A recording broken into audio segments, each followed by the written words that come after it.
Hello and welcome to this video on Humankind's medieval era wonders. We're going to be talking about the wonders as we got to experience them in the recent closed beta.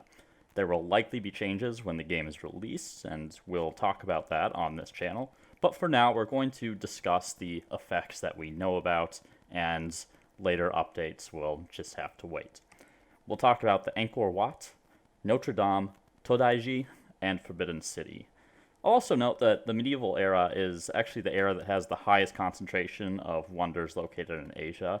It has the most holy site wonders out of any era, 3 of them being holy sites, and it's the first era where all of the wonders available are still standing to this day. Just a fun little fact. So, we'll talk about the following things. First, the unique effects of the wonders, including the immediate effects it will provide and the scaling benefits. So how useful is the wonder now, and how useful is the wonder going to be as the game goes on? Second is the affinity and playstyle synergies. And I'll detail some of the better affinity synergies, but it's not going to be comprehensive. And just like the next two, there are going to be situations in which a wonder is going to be particularly useful in that particular game, even if normally a certain wonder is not going to go best with the particular affinity or culture or whatever other consideration you have that you're playing. We'll talk about some of the cultural synergies. Some of the wonders work better with certain cultures than with others. And of course, we'll talk about combinations with other wonders. And just like with cultures, there are certain wonders that work really well together. I will also note that all wonders provide plus 20 stability and plus 100 fame on completion, so we're not going to talk about that since they're non-unique to any of the wonders. We may bring up the stability in certain cases where it's going to affect other things related to the wonder that helps boost what the wonder is already providing. Finally, I'll use these different symbols to represent different playstyles and affinities. You'll notice that they're just the symbols that you should be familiar with from the closed beta already. The one that is different is religious, which is not technically an affinity within the game, but I do consider religion to be a viable and powerful playstyle, and people pursuing religion are going to get significant benefits out of it. So I've included sort of a religious playstyle marker in my videos as well.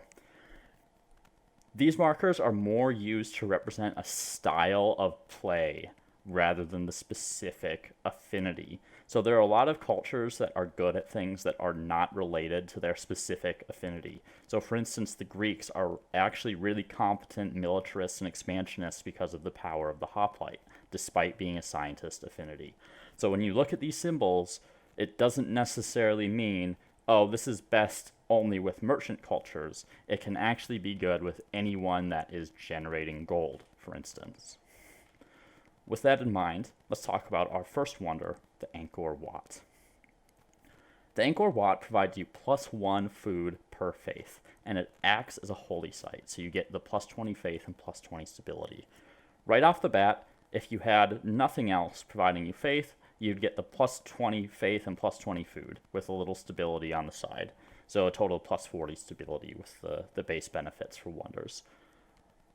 It's okay, but really where this comes into play is when you have a really strong faith game and you're looking to really explode the population of one of your cities to provide a lot of outputs.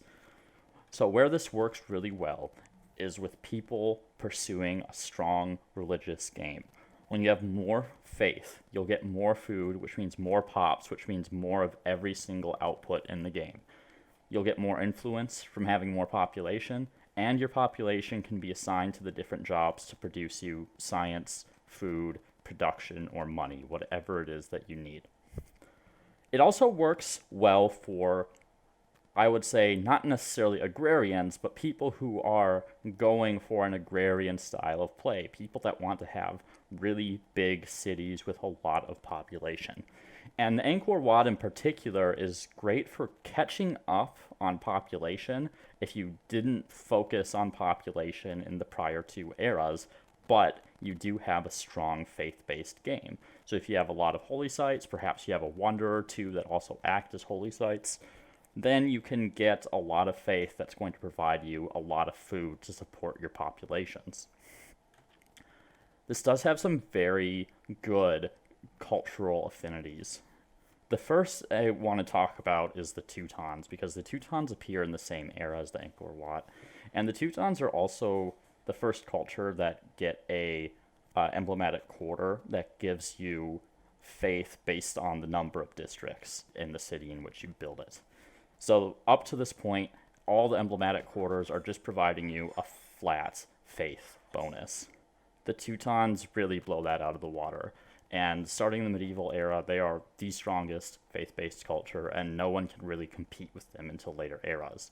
Although they are expansionists, and they're likely going to be focusing more on military and expansion, they can get some significant bonuses from the Angkor Wat, and they're likely to be able to select the tenets that they want before anyone else, meaning that they're going to get the benefits on the holy sites and the Angkor Wat, since it acts as a holy site.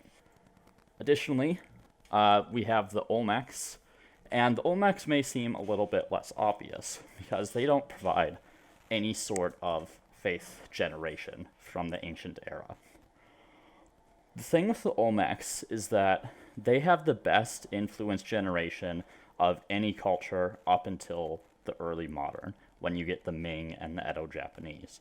There aren't any other cultures that can really compete with the Olmecs' influence output.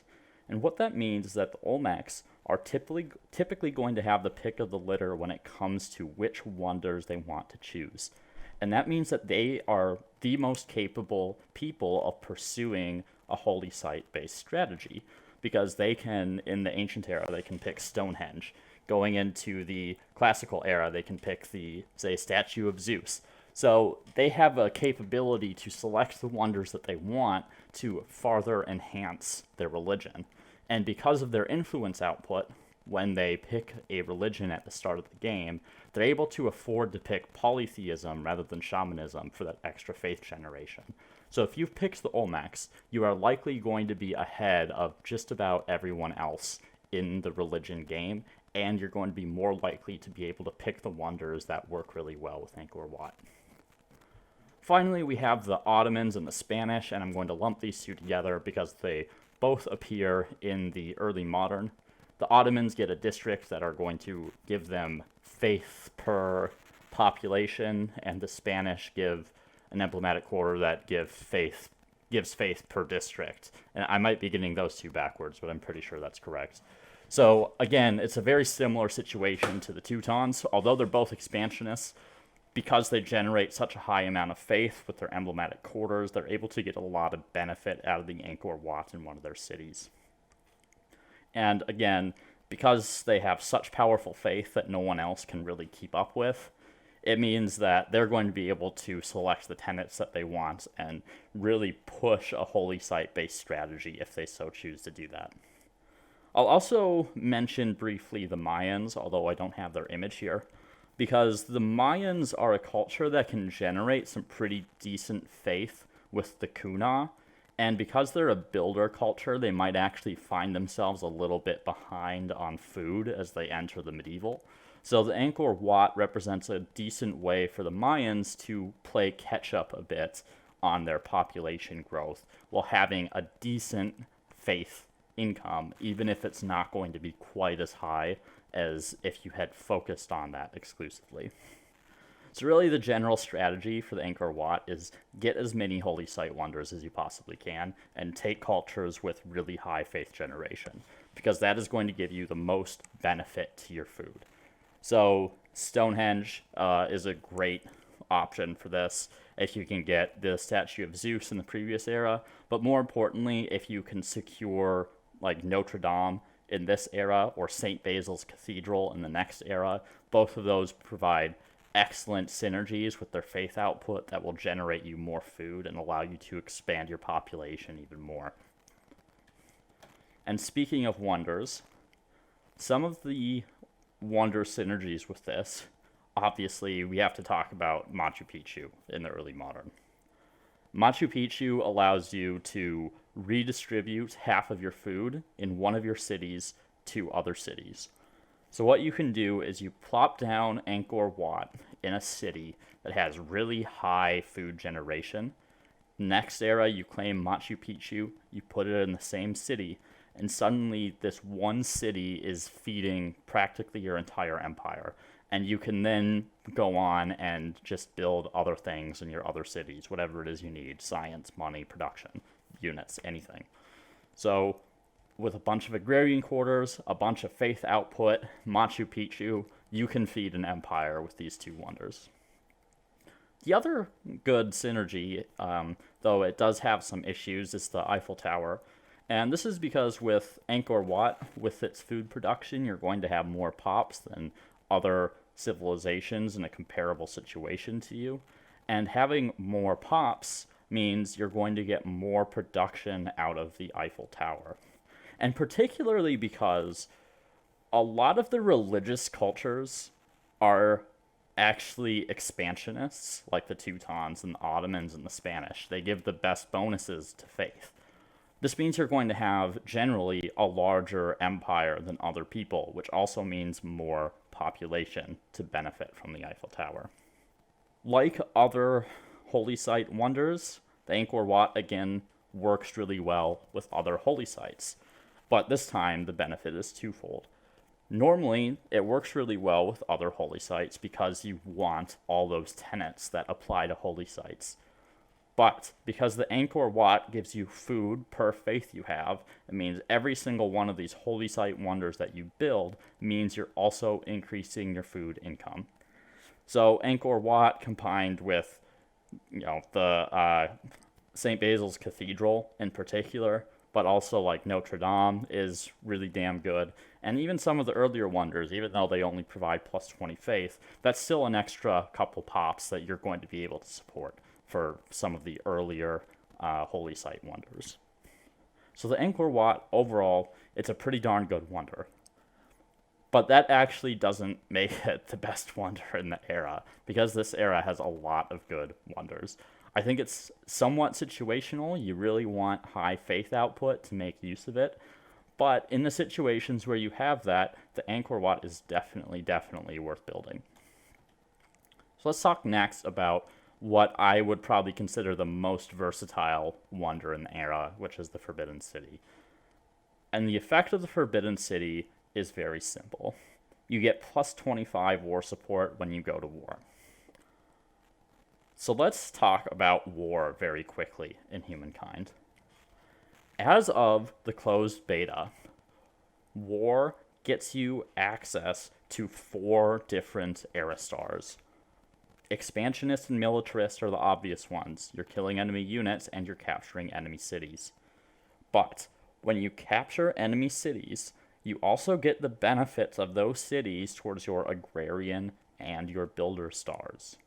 What this means is that going to war more often is actually the most efficient way of generating over half of the era stars in the game. So, Forbidden City works really well for expansionists and militarists.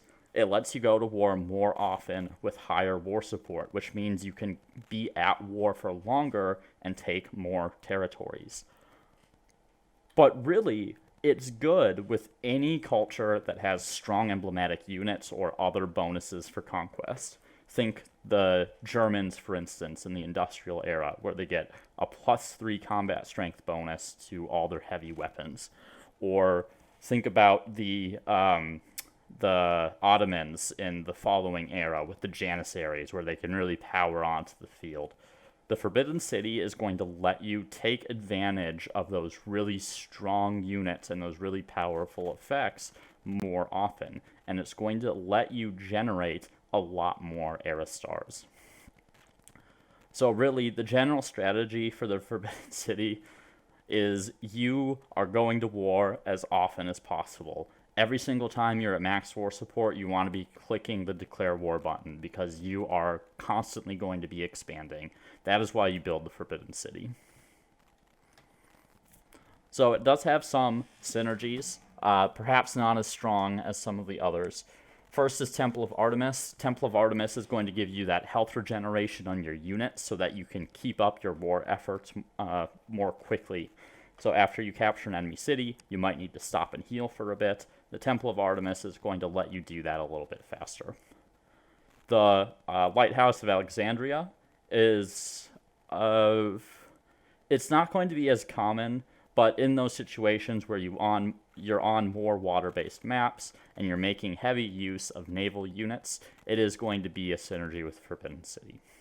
Finally, the Eiffel Tower is making an appearance again, because with the Forbidden City, you're likely going to be expanding a lot. And just like I mentioned with the Angkor Wat, if you've expanded a lot, that means you're going to have more population at your disposal, which means you're getting more benefit out of the Eiffel Tower in terms of the production that you're going to be getting from it. So, overall, Forbidden City, I think you could probably argue is the best wonder of the era, and it's certainly one of the best wonders in the game, simply because war is so important because of how many era stars you can generate from just one activity. So, Forbidden City, plus 25 war support, you're going to war way more often, and you're taking more cities. You can knock people out of the game more quickly. Great wonder. Notre Dame is next, and this is the only wonder in sort of the West in this era. And Notre Dame provides plus 1 faith per research technologies, and it acts as a holy site. So around the time you build this, I think the plus 1 faith per research technologies, you're going to be getting around 25 faith for the number of research technologies, and this is going to increase by 1 for every tech that you research after that. So it does have some scaling effects as you get later into the game.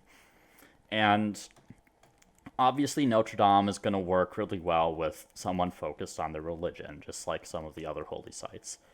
And it's going to get a little bit better as you advance through the game. It's probably the most potent faith generation in the game, as far as wonders go, aside from St. Basil's Cathedral. And in this case, more science is going to get you more faith more quickly. But if you are a scientist culture looking to build Notre Dame, it's only really relevant if you already have a decent religion. So if you are just like overrun by someone else's religion already in the medieval era, or you're struggling to keep up with faith generation, and perhaps a lot of the tenets aren't ones that you really wanted, maybe reconsider getting Notre Dame, even if you're a scientist culture. You do want to have your culture and religion established a little bit before you pick this.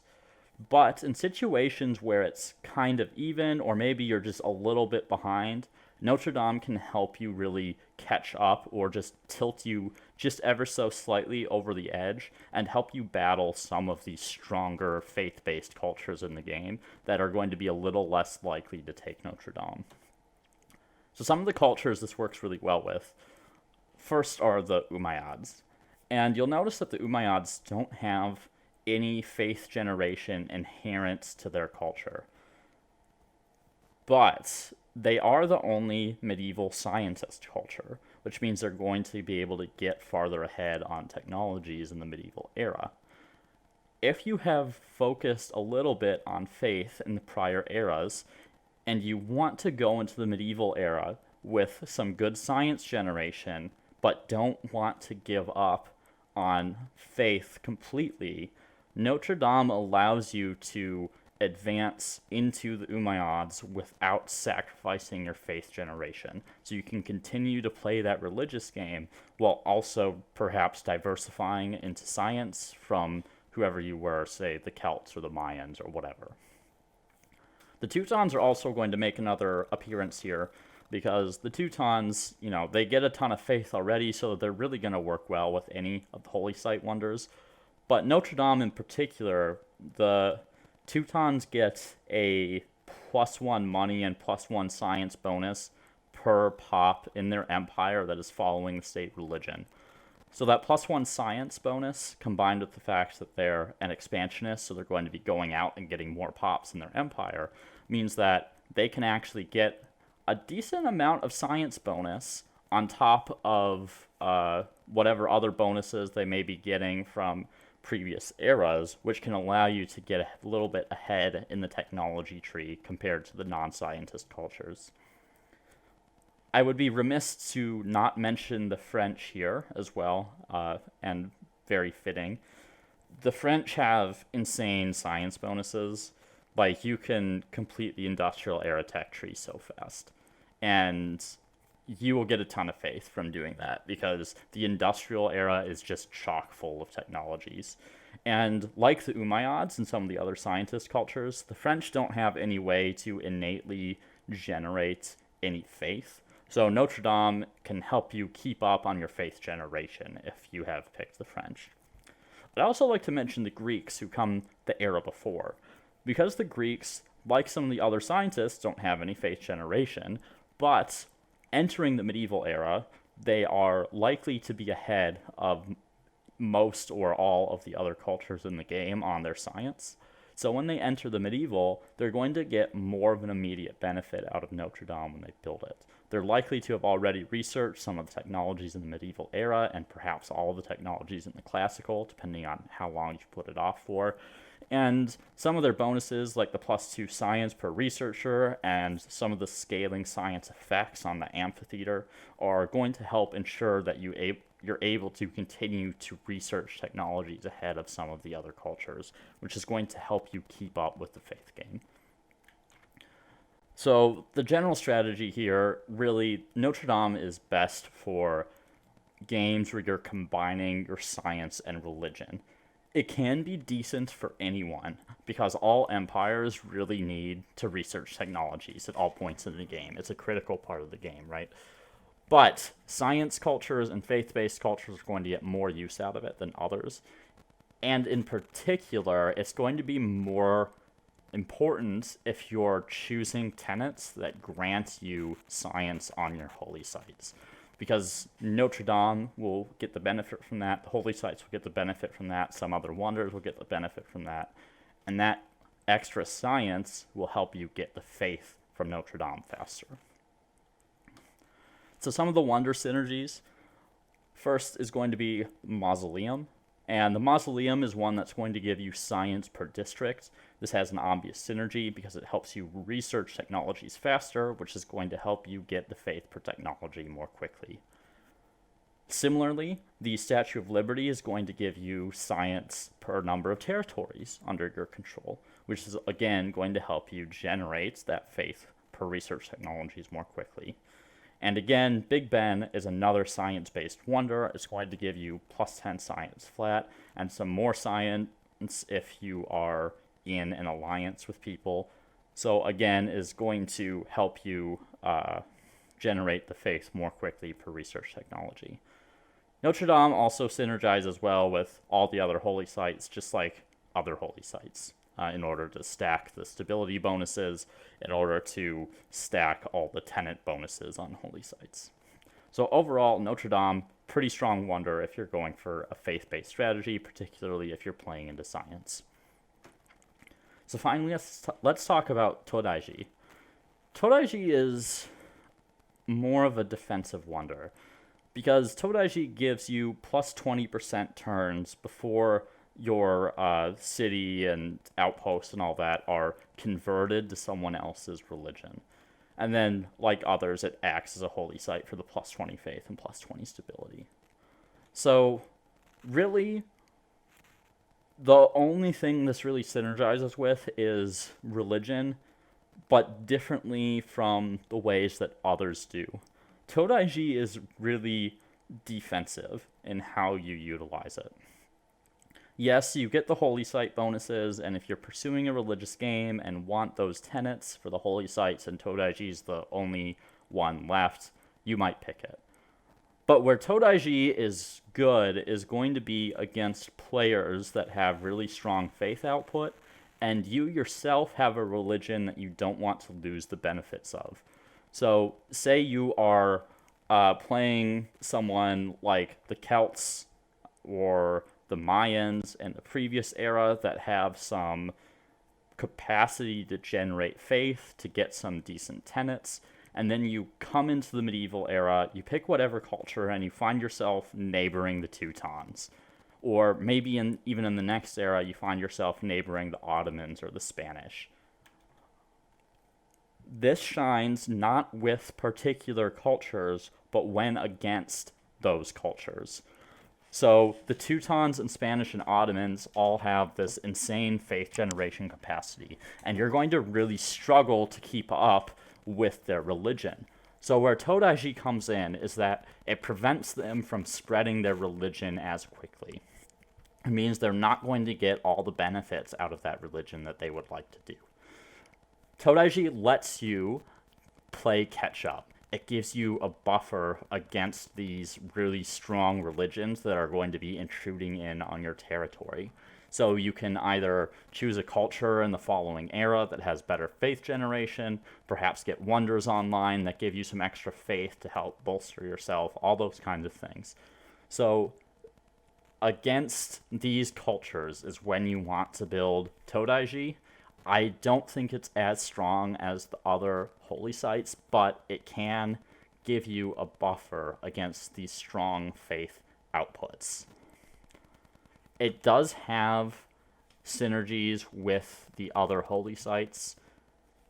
They're not as strong as like Notre Dame, for instance, where you're going to be getting that extra faith, or with the Angkor Wat, where you're going to get the extra food with the faith. But it's still okay.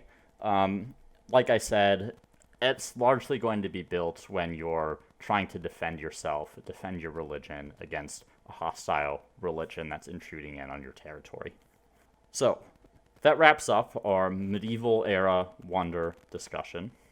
Please let me know what you think in the comments below, if there are synergies that I missed, or perhaps I overlooked the value of a particular wonder or anything like that.